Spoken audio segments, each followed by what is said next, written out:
قسمت ہے شاید آج حیا کر جائے. علی میں جاتی ہوں دروازے پہ جا کے کہتی ہے آہستہ بولو یہ وہ جگہ ہے جہاں محمد قرآن پڑھتا تھا. اس نے کہا علی کو باہر نکالو.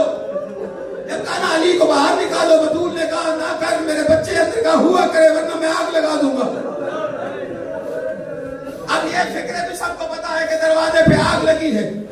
روایتیں دو پڑھتے ہیں لوگ, ایک علماء سے بھی سن رکھی ہے, ایک میں نے استاد محترم سے بھی سن رکھی ہے, لیکن جو ان سے سنی ہے میں وہ پڑھ دیتا ہوں. پہلی تو یہ ہے کہ جب دروازہ جلتا ہوا دھکا دیا گیا, دیوار اور بطول دروازے میں, دونوں دروازے میں, دیوار اور دروازے کے بیچ میں بطول آ گئی.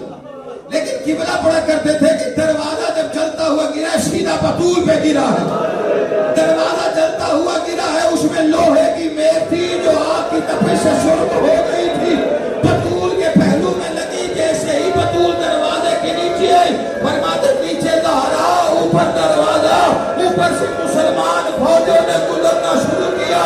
جو حرمی گزرتا تھا وہ اپنے پیر سے اتنی جلدی سے چیک مارتا تھا, آواز آئی علی میرا موشن شہید ہو گیا.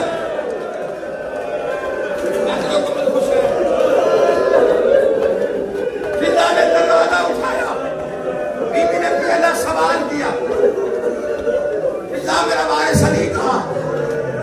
جب کانا علی کے گلے میں رسی ہے, بطول کو پہلو کا درد بھول گیا, علی کے کمر بند میں ہاتھ ڈالا, کہا ظالم علی کو چھوڑ دے.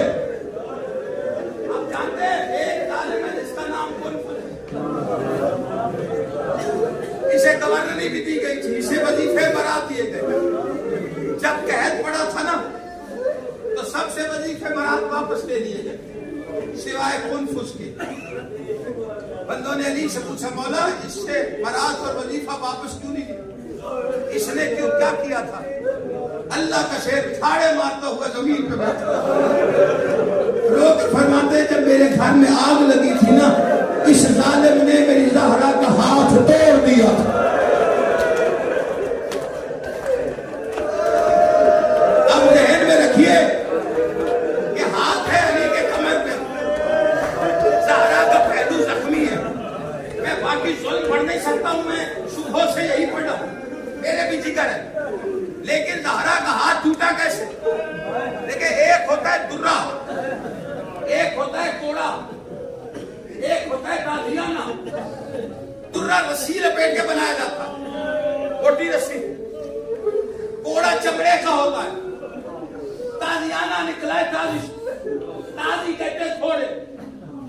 یہ لوہے کی تاروں کے ساتھ ایک لچکدار راڑ بنایا جاتا ہے. سرکش گھوڑا قابو نہ آ رہا ہوگا, اسے لوہے کے تازیانے مارے جاتے ہیں. جب زہرا نے ہاتھ نہیں چھوڑا, ایک ظالم نے قنفذ کو اشارہ کر کے کہا اس کا ہاتھ چھڑوا. قنفذ نے لوہے کے تازیانے سے فاطمہ کے ہاتھ میں ضربے مارنی شروع کی اور آواز دیتا تھا چھوڑ علی کا دامن, چھوڑ دے علی کا دامن. فضا کا ہاتھ ٹوٹ گیا, زہرا کا ہاتھ ٹوٹ گیا. بس آ گئی وہ رات جب زہرا نے جانا دنیا سے. بس اس کے بعد تابوت تک ایک مسورات میں آنے تو لے آئی. رات کو وہ پہر آ گیا جب جنازہ اٹھنے والا. علی کی آواز آئی اپنی اولاد کو لے کے آؤ, ماں کا آخری دیدار کرو. پھر محشر میں ملاقات ہے. سب سے پہلے مکتب میں لکھا حسن نے ماں کے جنازے سے لپٹ کے رونا شروع کر دیا. اتنی شدت سے رویا حسن, اللہ کا شیخ تڑپ کے کہتا حسن تو گھر میں پڑا ہے خود کو سنبھال. وہ دیکھ بہنوں کے بال کھل گئے, حسین گشت کرنے پہ آ گیا, ماں کا جنازہ چھوڑا اور بابا کے سینے سے لپٹ گیا. علی تڑپ کے کہتے میرا بچہ کس درد نے اتنا رلایا ہے. رو کے کہتے بابا کاش اب دربار میں ہوتے, آپ دیکھتے 10-12 بدماشوں نے حلقہ بنا کے میری ماں کو مارنا شروع کیا. کوئی کوڑا مارتا تھا, کوئی درہ مارتا تھا, کوئی تماچا مارتا تھا, کبھی فضا روکتی تھی, کبھی سلمان